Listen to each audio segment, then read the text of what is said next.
নমস্কার বন্ধুরা, মল্লিকা কিচেনে আজকে ছোট ছোট চুনা মাছ নিয়েছিলাম। সেই চুনা মাছের একটি রেসিপি করছি। আপনারা কিন্তু শুরু থেকে শেষ পর্যন্ত আমার সঙ্গে থাকবেন।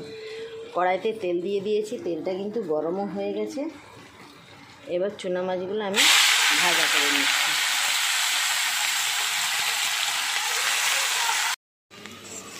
চুনা মাছগুলো কিন্তু ভাজা হয়ে গেছে, এবার আমি নামিয়ে নিচ্ছি। মাছ ভাজা তেলেই কিন্তু আমি দুটো শুকনো লঙ্কা আর একটু 5 ফোড়ন দিয়ে দিলাম।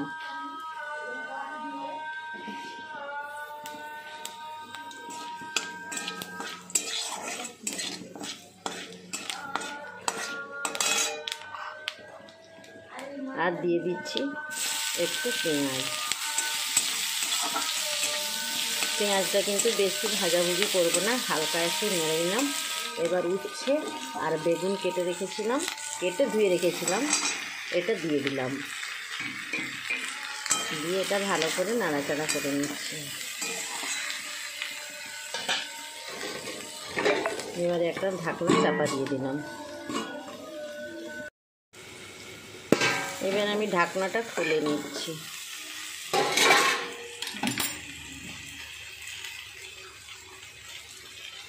আন্দাজ মতো লবণটা দিয়ে দিলাম, আর দিয়ে দিচ্ছি আন্দাজ মতো হলুদের গুঁড়ো। দিয়ে আবার কিন্তু নাড়াচাড়া করে নিচ্ছি একটু।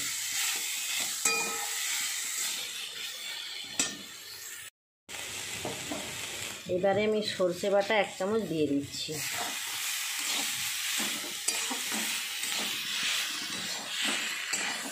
দিয়ে ভালো করে একটু নাড়াচাড়া করলাম। এবার ভেজে রাখা চুনা মাছটাও দিয়ে দিলাম।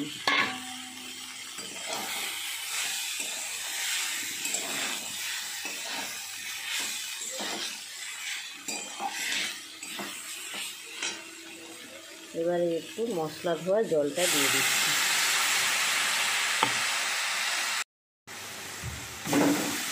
আরও একটু জল দিয়ে দিলাম। এবারে আমি ঢাকনা চাপা দিয়ে দিচ্ছি।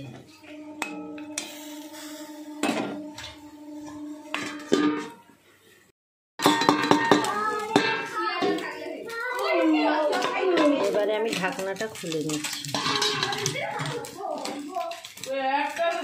রান্নাটা কিন্তু কমপ্লিট হয়ে গেছে। এবার আমি নামিয়ে নিচ্ছি। চুনো মাছের পেটো করেছি, এটা কিন্তু গরম গরম ভাতের সঙ্গে খেতে অসাধারণ লাগে। আমি এবার একটি পাত্রে নামিয়ে নিচ্ছি। এই যে একটি পাত্রে নামিয়ে নিয়েছি, এবার আমি গরম ভাতের সঙ্গে এটা পরিবেশন করব। আজকের মতো তাহলে টাটা।